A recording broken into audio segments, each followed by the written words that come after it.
welcome to Wine Library TV. I am your host, Gary Vaynerchuk. This is Wine Library TV.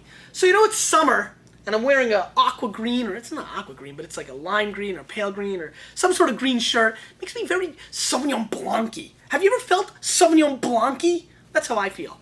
And so we're going to do some Sauvignon Blancs today. We've got 4 different Sauvignon Blancs from 4 different countries, and they're going to battle it out. Almost like a battle royal. One will be left. Maybe 2, maybe 3, or maybe 4. So we'll jump into that, but I have to clear the air because a lot of people didn't understand my story yesterday. I'm a pretty good storyteller, but I left some things out because I knew I had a whole episode to do, so I was kind of under pressure.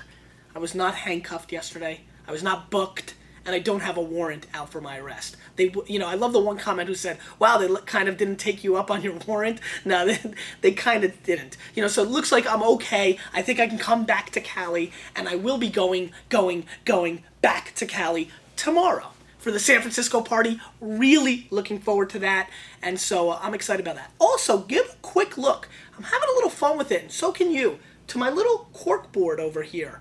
You might have noticed last night I got very inspired by a Sauvignon Blanc, hence why we're probably doing the show, and I kind of reviewed it in my Corked account, and it popped up over there. What's really cool is when you review it in Cork, it goes automatically to your cork board. So if you want to put on your blog or do what I'm doing, check it out. And also, big shout out to all the Vaynerchuks to pay attention to that, because I'm going to really give a good, solid effort to start rating the wines that I taste at home at night. And it's a fun way for you guys to get almost like a behind-the-scenes WLTV. What is Gary drinking tonight kind of thing. So it's a real lot of fun with that. Real lot of fun. Let's move on, because I'm all over the place. Cooper's Creek 2006 Sauvignon Blanc, 13% alcohol content. This is a $9 bottle of wine from New Zealand.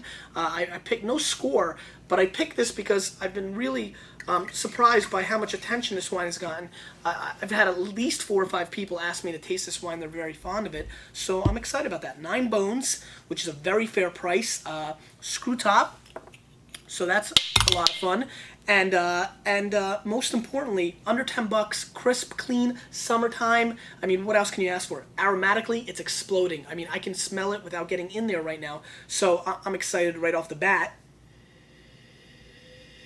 I mean, it's just amazing. New Zealand, if nothing else, whether you like them or you don't like them, you've got to say that New Zealand Sauvignon Blancs are consistent. I mean, they come with the grassy, cat pea, grapefruit, kiwi almost every time. I mean, and especially the wines from Marlborough, which is a great area to grow Sauvignon Blanc. This is coming with the thunder on the nose. I mean, I cannot say enough about the imagery of having a grass salad and then squeezing grapefruit on it and eating that. I like that. That's what these wines offer. And for 9 bones alone, the bouquet is worth it. Let's give it a whirl.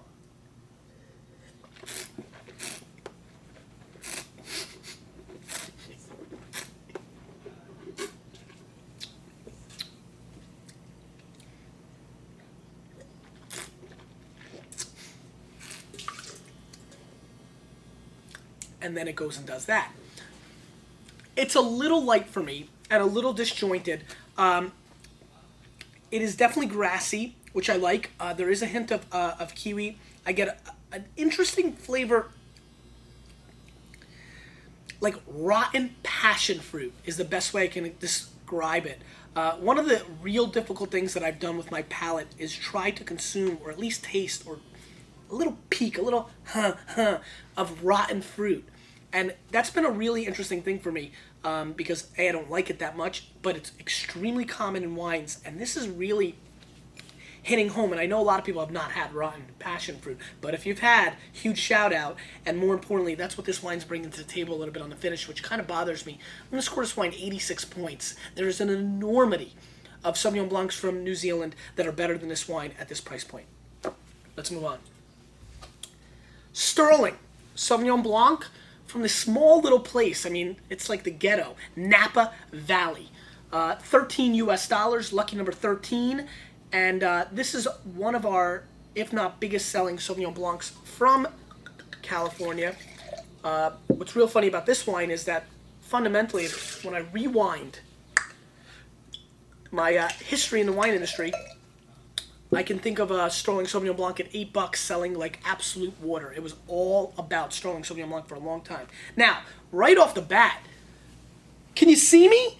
I mean, this wine is as clear as it gets. This is as light. Can you check who the phone is? It's extremely, extremely light. The color is absolutely terrible. Is it 212 number? Missed call? Okay. So, very, very clear. I mean, as clear as it gets, really has me concerned right off the bizat. And you've got to be wondering, what am I paying for? I mean, 13 bones. True, a lot of bottled water now is $13 a bottle, but still, I mean, do you want to pay 13 bones for what looks to be like water? Let's give it a smell. Man, this is going to be interesting. Very little on the nose. I do get a little bit of a cantaloupe meets fig. Hit it off. Little spritzy, little fresh on the nose. Not too horrible. Let's give it a whirl.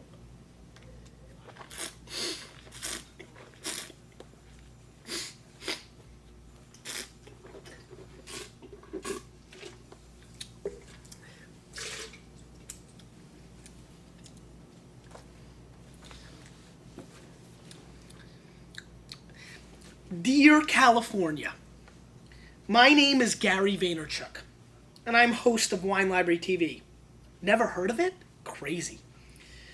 I'm writing you this letter to let you know that I, humbly, and without any true skill or ability, believe that everyone in California should rip up the Sauvignon Blanc that they have planted and plant anything else.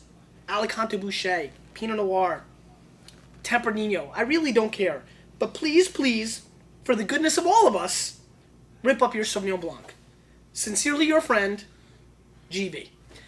That's the letter I need to write after tasting this wine. This wine is totally unacceptable. The wines are expensive in California for Sauvignon Blanc compared to the rest of the world. They don't bring as much character. It is just not the place. Kind of like when I went to Oakland, might have not been the place to wear the Jets jersey. That's how I feel about the Sauvignon Blancs from California. This did nothing to change my mind. As a matter of fact, this pretty much has sealed the deal for me. I'm going to score this wine 81 points. It is fruity. It's doing something. I mean, it's not the worst thing I've ever had, but for $13, QPR wise, it's way up there. Big pass. Let's throw up all the Z's. Do it with me. Zzz. Pass. God, stuff like that just drives me wild.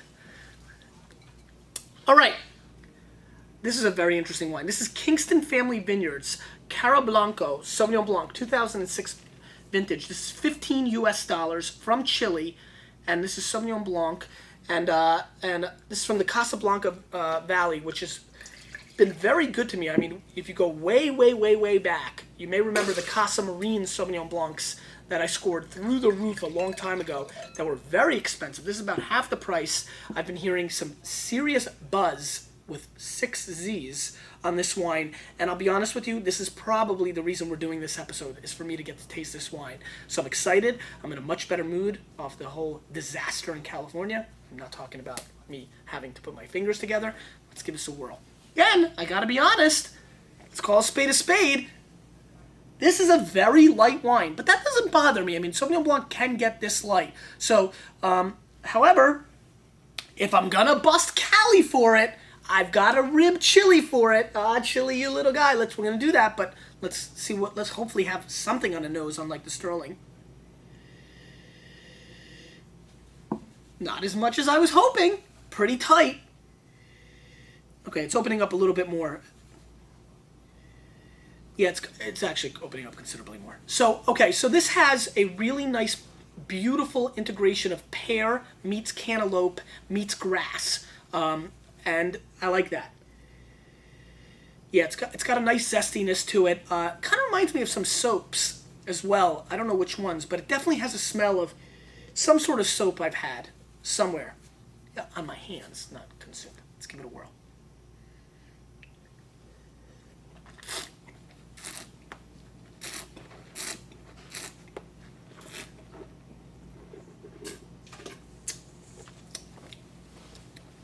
Absolutely. This is a very clean, crisp. It's magnificently explosive on your flavor profile. It's kind of like, I'm trying to think of something that's very small but extremely, it's one of those like really small white mints, you know, like every company gives them out at the trade shows to brand you. And you're like, oh, thanks, I'll take that.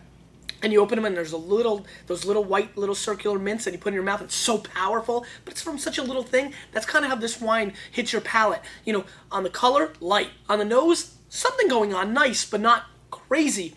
But then just intensity on the mouthfeel. So it kind of sneaks up on you. Maybe it mugs you too. I mean, it's got the mask on. It's stealing your wallet, but you're thanking it for stealing your wallet. And so I appreciate this wine's complexity, no doubt. Let me get a little more focused because it's a very unusual wine.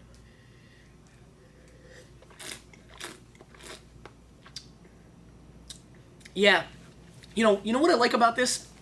It's the polish and creaminess of a Sancerre up front, but it's the zing-zang miss-wang that a beautiful New Zealand Sauvignon Blanc gives you on the finish. A beautiful contradictory style from the beginning to the end, with really no segue in the middle, which keeps it away from being a world-class wine, but it's nice. It's like a creamy, polished cream on the front end, and a zesty zest on the finish, if that makes some sense. There's fig, there's apple, there's pear, there's a beautiful amount of grapefruit on this wine. There is that grassy knoll going on in there, and so I'm finding this wine extremely good. I like this wine. I'm going to go 90 points on this wine. I think this is a wine that you should definitely seek out. I'm disappointed in a way, and you might be surprised with the 90-point score, and I'm kind of like down. It's because if this wine brought a little bit more thunder on the nose and had a little bit of a segue in between, this could have become the best wine we've ever done on Wine Library TV. Dollar for dollar. This has that kind of component complexity potential on the beginning and the end. So lack of mid-palate, I almost dropped it, and a little hint of underachieving on the bouquet kept this from being special. Kind of felt like my teacher was just talking to me. You know, your lack of focus and the fact that you want to make everybody laugh in class, and the fact that you care more about selling candy in class than focusing, kept you from your true potential. So take that. Here's your progress report. Get it signed. Flushed right down the toilet every time. Sorry, Mom. Okay, so here we go.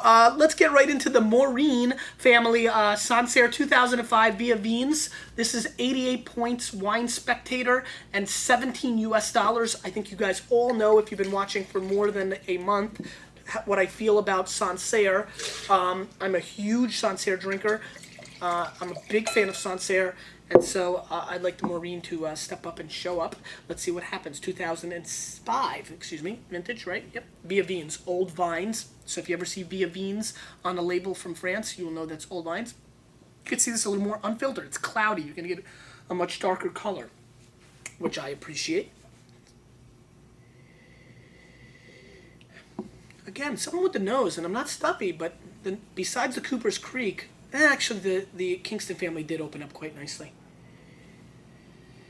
Yeah, not too much going on. I get a very chalk dust kind of smell on this nose, which is quite unusual. I also get this is not going to be so original, white grapes on the nose, but that's what it is, and that's what I'm going to say that it is. Not too much. Again, this is definitely bouquet challenged. And when you're BC, it's kind of disappointing to GB, Let's give it a whirl.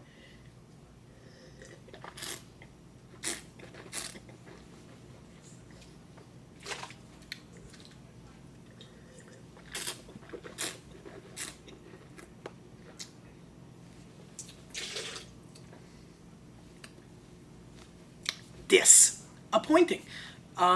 It's got nice body feel, better than any of the other three. It's definitely the thickest and most interesting on your palate. It's got a very beautiful silky aspect to it. I mean, it's a very smooth bottle of white wine, but it doesn't taste like anything. I mean, I find it lacking any real exciting flavor profile. Sure, it's going to give you a little lemon peel, a little pear, and a nice little hint of almost like a green cantaloupe instead of the orange ones. You know what I'm talking about, right? There's like green. Honeydew. Honeydew. Thank you very much. Eric saves the day again. It's a little bit more of a honeydew. You know what's just so I can, little footnote. I grew up in a Russian household. Until 10 years old, most of the products in my house were spoken about in the Russian language. So there's a lot of, and I didn't pay attention when we food shopped, so there was a lot of things, and there still is to this day, some things I didn't even know. As a matter of fact, I was 27 years old when I realized a pomegranate wasn't a granata. I mean, it's one of those, things. So, it's one of those things. So, it's honeydew, it's a little apple, but it's underwhelming. The finish is disappearing. I think Spectator was on the right keel with 88 points because it deserves a lot of credit for the mouthfeel. It's very beautiful. I'm going to go 87 points. I'm just not feeling it for 17 bucks. It's a pass. It's not doing it for me. And it's a Sancerre, so I'm disappointed. You want me to smell it again? Yeah. Why? You're smelling it now? You think it's opening up? You sure it's not this? Yeah.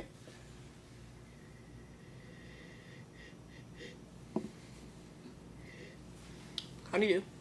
So, quick thing about the video. You're probably not seeing this if you're giving it up, but if you ever run into a problem with the Vidler platform, which a lot of you did yesterday and are pissing on me, and if you find a player to suck, and that means I suck, I take full responsibility, but scroll down here just for kicks and giggles and putting in the back of your mind, we do have the original QuickTime version available for Wine Library TV, so if you ever have trouble buffering or anything like that, scroll down here. There is a link to watch it in QuickTime. Now, the question of the day is very simple, because I'm very curious. What country, we're going to make this very political, what country does your favorite Sauvignon Blanc come from? And if you haven't had a Sauvignon Blanc, you suck. Because you, with a little bit of me, we're changing the wine world, aren't we?